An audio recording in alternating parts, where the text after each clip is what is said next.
To keep a toddler away from cake, you put the cake on a high shelf and let gravity do the work. To build human civilization, you have to do something much harder. You must stop a river. The Hoover Dam is a massive, concrete expression of that effort. Water naturally searches for the path of least resistance, constantly flowing downhill and eroding everything in its wake. But a stable society requires that water stays in one place for drinking, irrigation, and power. Humans were not the first to solve this problem. For roughly 4 million years, the North American beaver has been manipulating aquatic habitats to ensure its own survival. This diagram reveals their instinctual construction method. Beavers drive stones and logs into the mud, weaving timber for tensile strength. To stop the flow, they pack a thick layer of mud on the upstream face, creating a watertight seal. Long before heavy machinery or formal mathematics, a rodent engineered the exact physical blueprint required to halt and hold back the mass of a river. As early human societies transitioned to agriculture, survival depended on scaling up that biological blueprint. By piling earth, rocks, and clay, they began to build barriers that could impound water for use during the dry season. The Romans took this concept into the realm of high engineering. By substituting mud and sticks with waterproof concrete and structural arches, they built permanent reservoirs that secured water supplies across their empire. These ancient structures prove the concept worked for small cities, but the modern era would demand a new tier of engineering to test those physical limits against the most powerful rivers on Earth.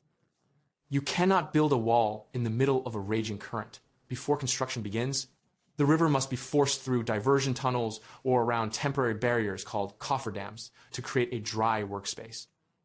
Once the riverbed is exposed, crews excavate downward, scraping away loose sand, gravel, and organic soil until they reach solid, unweathered bedrock. Even solid rock has fractures. Engineers pump cement grout deep into stone under high pressure. Like a rubber plug in a bathtub, this seals the foundation, ensuring that water cannot squeeze underneath the structure and undermine it. A dry, sealed foundation is the only way a dam can survive the immense pressure it will face once the reservoir begins to fill. This animation illustrates the physical threat facing any dam.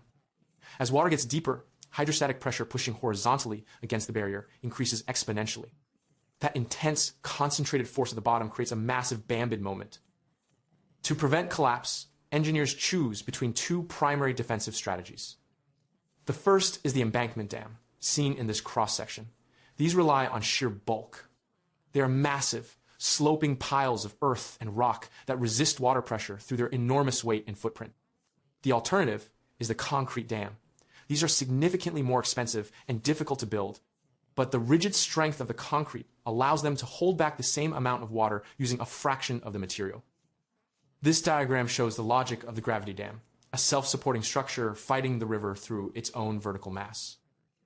The concrete's heavy vertical weight pushes straight down, generating enough friction to counter the horizontal thrust of water pressing against its side. Arch dams use geometry rather than pure weight, curving upstream toward the water. In the plan view on the right, this curve transfers horizontal loads sideways. Water pressure squeezes the concrete, locking the entire load into the solid rock canyon walls.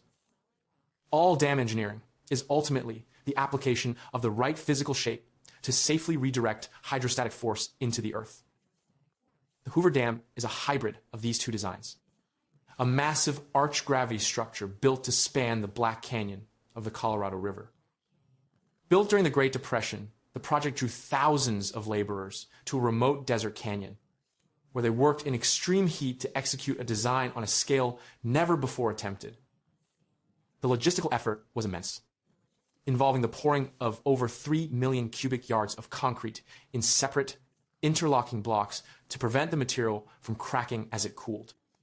The finished structure rests on a base 660 feet thick, meaning it has absolutely no problem holding its water. The dam's completion proved that by pairing massive volume with the correct geometric principles, humans could force one of the world's most aggressive river systems to operate on a human schedule. Today, these structures provide the foundation for modern regional economies, securing irrigation for crops, preventing floods, and powering entire cities with hydroelectricity. But unlike a natural landscape, a human megadam is not a permanent fixture. Over decades, the unyielding pressure of the reservoir takes a toll. Concrete ages, structural joint fast constant stress, and the reservoir slowly fills with millions of tons of trapped sediment that buries the dam's lower levels. This comparison highlights a significant gap in our engineering. While human dams are rigid and ecologically disruptive, the Beaver's design is porous and dynamic. It slows the water without killing the river, allowing local wetlands to thrive. We successfully mastered the physical forces required to stop a river, but we have yet to replicate nature's long-term ecological balance. From a rodent stacking mud to humans pouring millions of tons of concrete, manipulating water remains our most necessary survival trick. These walls represent our most aggressive attempts to dictate the behavior of the earth.